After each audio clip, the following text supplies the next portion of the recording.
Okay sir, ಅದೇ ನಾನು ಹೇಳಿದೆ, ಈ ಪ್ರಾಜೆಕ್ಟಿಗೆ ಬರೋಕ್ಕಿಂತ ಮುಂಚೆ ಒಂದು MNCಲಿ ವರ್ಕ್ ಮಾಡ್ತಿದ್ದೆ ಸರ್.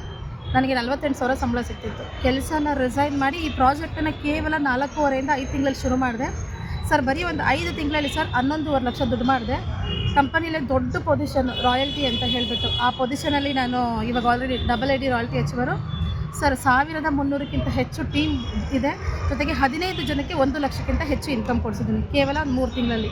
ಅಷ್ಟು ಬ್ಯೂಟಿಫುಲ್ ಆಗಿದೆ ಪ್ರಾಜೆಕ್ಟು ಸರ್. ನಿಮಗೆಲ್ಲ ಹೆಂಗೆ ಅಂದರೆ ಒಂಥರ ನೀರು ಕುಡ್ದಂಗೆ, ನೀವು ಲಕ್ಷಾಂತರ ರೂಪಾಯಿ ಮಾಡ್ಬಿಡ್ಬೋದು ತಿಂಗಳಿಗೆ ಸರ್. ಯಾವ ಥರ ಅಂದರೆ ಈ ಥರ ಆಪರ್ಚುನಿಟಿ ಕೊಡ್ತಿರೋ ಕಂಪನಿ ನೇಮ್ ಅಂದು sir AD to all services private limited ಅಂತ ಹೇಳ್ತಾರೆ.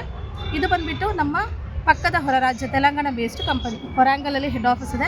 ಇವರೇ ಕಂಪನಿಯ MDs ಮಿಸ್ಟರ್ ಹಂಬಾದಾಸ್ ಹಾಗೂ ಮಿಸ್ಟರ್ ವೆಂಕಣ್ಣ ಅಂತ ಹೇಳಿಬಿಟ್ಟು ಸರ್. ಈ ಒಂದು ಕಂಪನಿ ಎಲ್ಲ ರೀತಿಯ ಡಾಕ್ಯುಮೆಂಟ್ಸು, ಲೀಗಲ್ ಆಗಿ ಎಲ್ಲ ರೀತಿಯ ಡಾಕ್ಯುಮೆಂಟ್ಸ್, ಮೇಯ್ನಾಗಿ MCA ministry of corporate affairs ಇರ್ಬೋದು, TAN ಇರ್ಬೋದು, PAN ಇರ್ಬೋದು, ಈ ಥರ ಪ್ರತಿಯೊಂದು ಸರ್ಟಿಫಿಕೇಟ್ ಒಂದು ಸಕ್ಸಸ್ಫುಲ್ಲಾಗಿ ಕಳೆದ 3 ವರ್ಷದಿಂದ ರನ್ ಆಗ್ತಾ ಇದೆ ಸರ್. ಇಲ್ಲಿ ನಮ್ಮ ಕಂಪನಿಯ ಮೇಯ್ನ್ ಉದ್ದೇಶ ಏನಂತ ಹೇಳಿದರೆ ಸರ್, ನಿಮಗೆ ಗೊತ್ತಿದೆ, ಒಂದು ವರ್ಷಕ್ಕೆ ಲಕ್ಷಾಂತರ ಜನ ಸ್ಟೂಡೆಂಟ್ಸು ಪಾಸ್ಔಟಾಗಿ ಆಚೆ ಬರ್ತಿದ್ದಾರೆ. ಎಲ್ಲರಿಗೂ ಕೆಲಸ ಸಿಗ್ತಿದೆಯಾ? ಖಂಡಿತ ಇಲ್ಲ, ಕೇವಲ ಬೆರಳೆಣಿಕೆ ಅಷ್ಟೇ ಸಿಗ್ತಿದೆ. ಸೊ ಹಾಗಾಗಿ ನಮ್ಮ ಕಂಪನಿಯ ಮುಖಾಂತರ ಪ್ರತಿಯೊಬ್ಬರಿಗೂ ಉದ್ಯೋಗ ಅವಕಾಶ ಕಲ್ಪಿಸ್ಕೊಡ್ತಿದ್ದಾರೆ. ಮೇಯ್ನಾಗಿ ಸ್ಟೂಡೆಂಟ್ಸ್ ಇರ್ಬೋದು, ಹೌಸ್ ವೈಫ್ಸ್ ಇರ್ಬೋದು, ರಿಟೈರ್ಡ್ ಪರ್ಸನ್ಸ್ ಇರ್ಬೋದು, ಇದರ ಪ್ರತಿಯೊಬ್ಬರಿಗೂ ಉದ್ಯೋಗ ಅವಕಾಶ ಕಲ್ಪಿಸ್ಕೊಡ್ತಾ ಇದೆ ಸರ್. ಇಲ್ಲಿ ಕಂಪನಿಯಲ್ಲಿ ನಾನು ಯಾವ ರೀತಿ ಜಾಯ್ನ್ ಆಗೋದು ಅಂತ ಹೇಳಿದ್ರೆ ವೆರಿ ಸಿಂಪಲ್ಲು. ಮೇಡಮ್ ಕಡೆಯಿಂದ ಒಂದು ರಿಜಿಸ್ಟರ್ ಲಿಂಕ್ ಬರುತ್ತೆ, ಡೀಟೇಲ್ಸ್ ಎಲ್ಲ ಫಿಲ್ ಮಾಡಿ ಕಂಪನಿಲಿ ಒಂದೇ ಒಂದು ಸ್ಮಾಲ್ ಪ್ಯಾಕೇಜ್ ಇದೆ. ಆ ಪ್ಯಾಕೇಜಲ್ಲಿ ನೀವು ಎಂಟ್ರಿ ಆಗಿ ಒಳಗಡೆ ಬಂದರೆ ಸರ್ 6 ಲಕ್ಷದ ತನಕ ಸ್ಯಾಲ್ರಿನೇ ತೊಗೊಳ್ಬೋದು, ಲಕ್ಷಾಂತರ ರೂಪಾಯಿ ದುಡಿಯುವಂಥ ಒಂದು ಅವಕಾಶ. ಸೊ ಹಾಗಿದ್ರೆ ಆ ಪ್ಯಾಕೇಜ್ ಎಷ್ಟು ಅಂದರೆ ಸರ್ ಕೇವಲ 6,000 ರೂಪಾಯಿ. ಲೈಫಲ್ಲಿ ಒನ್ ಟೈಮು ನೀವು 6,000 ರೂಪಾಯಿ ಕೊಟ್ಟು ಜಾಯ್ನ್ ಆಗ್ತೀರಾ ಸರ್. ಕೊಟ್ಟಿರೋ 6,000 ರೂಪಾಯಿಗೆ ನಿಮಗೆ ಕಂಪನಿ ವಿತಿನ್ 10 ಡೇಸಲ್ಲಿ ಈ ಥರ ಒಂದು ಒಳ್ಳೆ ಬ್ರ್ಯಾಂಡೆಡ್ ನಿಮಗೆ 3 ಮೀಟರ್ ಸೂಟ್ ಲೆಂತು ನಿಮ್ಮ ಮನೆಗೆ ನಮ್ಮ ಪೋಸ್ಟ್ ಮುಖಾಂತರ ಕಳಿಸ್ಕೊಡ್ತಾರೆ. ಜೊತೆಗೆ 6,000 ರೂಪಾಯಿನ ನಮ್ಮಲ್ಲಿ ನ್ಯಾಷನಲ್ ಟ್ರಿಪ್ ಗೋವಾ ಹಾಗೂ ಇಂಟರ್ನ್ಯಾಷನಲ್ ಟ್ರಿಪ್ ಥೈಲ್ಯಾಂಡ್ ಇದೆ, ಇದೆರಡಕ್ಕೂ ಅಡ್ವಾನ್ಸ್ ಆಗಿ ತೊಗೊಳ್ತಾರೆ. ಸಪೋಸ್ ನೀವೇನಾದರೂ ಇಲ್ಲಿ ವರ್ಕ್ ಮಾಡಿದ್ದೇ ಆಯಿತು ಅಂದರೆ ಫ್ರೀ ಆಫ್ ಕಾಸ್ಟಲ್ಲಿ ಫ್ಲೈಟಲ್ಲಿ ನಾವು ನಿಮ್ಮನ್ನು ಗೋವಾ ಕರ್ಕೊಂಡು ಹೋಗ್ತೀವಿ.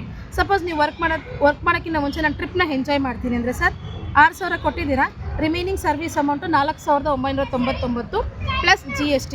ಇದನ್ನು ಕೊಟ್ಬಿಟ್ಟು ನೀವು 4 ದಿವಸ 4 ಡೇಸು 3 ನೈಟ್ಸು ಗೋವಾ ಟ್ರಿಪ್ನ ಎಂಜಾಯ್ ಮಾಡ್ಬೋದು ಸರ್. ಇವರೆಲ್ಲ ಕೊಡೋದೆಲ್ಲ 3 ಸ್ಟಾರ್ ಆ್ಯಂಡ್ ಅಬೋವ್ ಕ್ಯಾಟಗರಿಯಲ್ಲಿ ಸರ್ವಿಸ್ ಕೊಡೋದು. ಇದು ನಿಮಗೆ ಪ್ಯೂರ್ಲಿ ಲ್ಯಾಂಡ್ ಪ್ಯಾಕೇಜ್ ಆಗಿರುತ್ತೆ, ಗೋವಾ ಟು ಗೋವಾ ಇರುತ್ತೆ.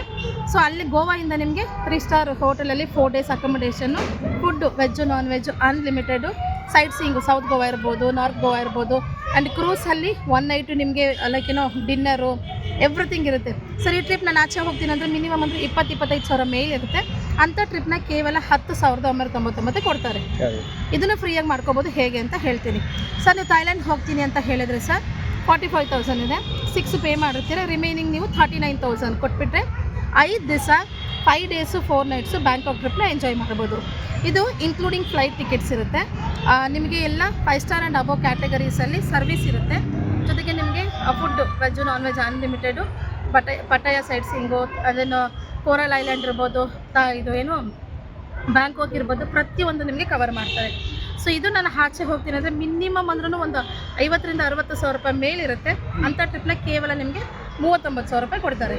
ಇದನ್ನು ಫ್ರೀಯಾಗಿ ಮಾಡ್ಕೊಳ್ಬೋದು. ಹೇಗೆ ಅಂತ ಹೇಳ್ತೀನಿ. ಸಪೋಸ್ ನೀವು ವರ್ಕ್ ಮಾಡಿದ್ದೇ ಆಯಿತು ಅಂತ ಹೇಳಿದರೆ ಸರ್, ಕೊಟ್ಟಿರೋ 6,000 ರೂಪಾಯಿಗೆ ನಿಮಗೆ 7 ರೀತಿಯ ಇನ್ಕಮ್ ಕೊಡ್ತಾರೆ. ಸೊ ನೀವು ನೋಡ್ಬೋದು, ಇದರಲ್ಲಿ ಡೈಲಿ ಬೋನಸ್ ಇನ್ಕಮ್ ಇದೆ, sponsor income, matching, level, club, royalty ಹಾಗೂ ಟೂರ್ಸ್ ಆ್ಯಂಡ್ ಅಚೀವ್ಮೆಂಟ್ ಅಂತ 7 ರೀತಿ ಇನ್ಕಮ್ ಇದೆ ಸರ್. 1 ಬೈ 1 ನೋಡೋದಾಯಿತು ಅಂದರೆ ಸರ್, ಮೊದಲನೇದಿದೆ ನಿಮಗೆ ಡೈಲಿ ಬೋನಸ್ ಇನ್ಕಮ್. ಇದು ಯಾವ ಥರ ಅಂದರೆ, ನೀವು ಇವತ್ತು ಜಾಯ್ನ್ ಆಗಿದ್ದೀರಾ, ವರ್ಕನ್ನ ನೀವು ಯಾವಾಗಲಾದರೂ ಶುರು ಮಾಡಿ, ಬಟ್ ನಾಳೆಯಿಂದ ನಿಮ್ಮ ವ್ಯಾಲೆಟಿಗೆ ಪ್ರತಿದಿನ 400 ರೂಪಾಯಿ ಬರ್ತಾ ಹೋಗುತ್ತೆ. ಎಲ್ಲಿವರೆಗೂ ಕೊಡ್ತಾರೆ? 30 ದಿವಸ ಕೊಡ್ತಾರೆ. ಸೊ 400 × 30 ಅಂದರೆ ಎಷ್ಟಾಯಿತು? 12,000 ಆಯಿತು. ಇದು ನಿಮ್ಮ ವ್ಯಾಲೆಟಲ್ಲಿ ಇರುತ್ತೆ. ಇದನ್ನು ಬಿಡಿಸ್ಕೊಳ್ಬೇಕು ಅಂದರೆ ನೀವೇನು ಮಾಡಬೇಕು? ಗೊತ್ತಿರೋ ವ್ಯಕ್ತಿಗೆ ನೀವು ರೆಫರ್ ಮಾಡಬೇಕು. ಅಂದರೆ ನಿಮ್ಮ ಸ್ನೇಹಿತರಿಗೆ ನೀವು ಹೇಳೋಂಗಿಲ್ಲ, 1 ಡೇ ಬಿಫೋರ್ ನೀವು ಇನ್ಫಾರ್ಮ್ ಮಾಡಿದ್ರೆ, ನೀವು ಎಲ್ಲಿಗಾದರೂ ಕರೀರಿ ಸರ್, ನಾವು ನಿಮ್ಮ ಜಾಗಕ್ಕೆ ಬರ್ತೀವಿ, ನಿಮ್ಮ ಸ್ನೇಹಿತರಿಗೆ ಎಕ್ಸ್ಪ್ಲೈನ್ ಮಾಡ್ತೀವಿ. ಈ ಥರ ನಿಮ್ಮ ಫ್ರೆಂಡ್ಸು ಏನಾದರೂ ಇಲ್ಲಿ ಜಾಯ್ನ್ ಆಗಿದ್ದೇ ಆಯಿತು ಅಂದರೆ, ಒಬ್ಬ ವ್ಯಕ್ತಿ ಜಾಯ್ನ್ ಆದರೆ ಸರ್ ನಿಮಗೆ 3,000 ರೂಪಾಯಿ ಇನ್ಕಮ್ ಸಿಗುತ್ತೆ. ಹಾಗೆ ಮತ್ತೊಬ್ಬ ವ್ಯಕ್ತಿ ಸೇರಿದ್ರೆ ಮತ್ತೆ 3,000. ಈ ಥರ ಕೇವಲ 4 ನಿಮ್ಮ ಫ್ರೆಂಡ್ಸ್ನ ಸೇರಿಸಿದ್ರೆ ಸಾಕು, ಇಲ್ಲಿ ಬಂದಿರುವಂತಹ 12,000 ತಗೊಳ್ಬೋದು ಸರ್. ಇದು ಒಂದು ರೀತಿ ಇನ್ಕಮ್ ಆಯಿತು. ಮತ್ತೊಂದು ಇನ್ಕಮ್ ಇದೆ ಸ್ಪಾನ್ಸರ್ ಇನ್ಕಮ್ ಅಂತ. ಇದು ಹೆಂಗೆ ಅಂದರೆ ಅಲ್ಲಿ 3,000 ಕೊಡ್ತಾರಲ್ವಾ, ಇದ್ರ ಜೊತೆಗೆ ಪ್ರತಿಯೊಬ್ಬೊಬ್ಬ ವ್ಯಕ್ತಿಗೂ ನಿಮಗೆ ಅಡಿಷ್ನಲ್ ಆಗಿ ಸ್ಪಾನ್ಸರ್ ಇನ್ಕಮ್ ಅಂತ ಹೇಳಿ ಎಕ್ಸ್ಟ್ರಾ 200 ರೂಪಾಯಿ ಕೊಡ್ತಾ ಹೋಗ್ತಾರೆ. ಸೊ ಇಲ್ಲಿ ನೀವು 4 ಜನ ಸೇರಿಸೋದಕ್ಕೆ 12,000 ಒಂದು ಇನ್ಕಮ್ ಆಯಿತು, ಜೊತೆಗೆ 200 × 4 ಐಡಿ ಅಂದರೆ 800 ರೂಪಾಯಿ ಅಡಿಷ್ನಲ್ ಆಯಿತು. ಅಲ್ಲಿಗೆ 12,800 ರೂಪಾಯಿ ಆಯಿತು. ಮತ್ತೊಂದು ಇನ್ಕಮ್ ಇದೆ ಮ್ಯಾಚಿಂಗ್ ಇನ್ಕಮ್ ಅಂತ ಹೇಳಿ. ಇದು ಹೇಗೆ ಅಂದರೆ ನಮಗೆ ಹೇಗೆ 2 ಹ್ಯಾಂಡ್ಸ್ ಇದೆಯೋ ಇದೇ ಥರ ನಿಮಗೆ ಲೆಫ್ಟು ರೈಟು ಈಗ ಟೀಮ್ ಇರುತ್ತೆ. ಬಂದಂಥ ವ್ಯಕ್ತಿನ ಲೆಫ್ಟ್ ಒಬ್ಬರು ರೈಟ್ ಒಬ್ಬರು ಕೊಡ್ತಾ ಹೋಗ್ತೀವಿ. ಲೆಫ್ಟು ರೈಟು ಒಂದು ಜೊತೆ ಅಂತಾಗಿ ಅಗೇನ್ 500 ರೂಪಾಯಿ ಎಕ್ಸ್ಟ್ರಾ. 4 ಜನ ಏನು ಮಾಡಿದ್ವಿ, ಲೆಫ್ಟ್ ಇಬ್ಬರು ರೈಟ್ ಇಬ್ಬರನ್ನ ಕೊಟ್ಟವಲ್ಲ, 2 ಪೇರ್ ಅಂತ ಆಗಿ 1,000 ರೂಪಾಯಿ ಎಕ್ಸ್ಟ್ರಾ. ಸೊ ಅಲ್ಲಿಗೆ ನಿಮ್ಮ ಫ್ರೀ ಟೈಮಲ್ಲಿ 4 ವ್ಯಕ್ತಿನ ರೆಫರ್ ಮಾಡಿದ್ದಕ್ಕೆ 12,000 ಒಂದು ಇನ್ಕಮು, 800 ರೂಪಾಯಿ ಒಂದು ಇನ್ಕಮು, 1,000 ರೂಪಾಯಿ ಒಂದು ಇನ್ಕಮು, ಟೋಟಲಿ 13,800 ರೂಪಾಯಿ ಆಯಿತು. ಸರಿ, 200 ರೂಪಾಯಿ ಕಮ್ಮಿ 14,000. ಸರ್ ಇದು ಎಲ್ಲ ಕಂಪ್ನಿಲೂ ಕೊಡ್ತಾರೆ, ವಿಶೇಷ ಏನಿಲ್ಲ. ಸೊ ನಮ್ಮ ಕಂಪ್ನಿಲಿ ಮತ್ತೊಂದು ಇನ್ಕಮ್ ಇದೆ. ಇವತ್ತು ನಾನು ಅಂಥ ಜಾಬ್ನ ರಿಸೈನ್ ಮಾಡಿ ನಿಲ್ಲೋದಕ್ಕೆ ಕಾರಣ ಈ ಕಂಪನಿಲಿ ಇದೊಂದೇ ಒಂದು ಇನ್ಕಮ್.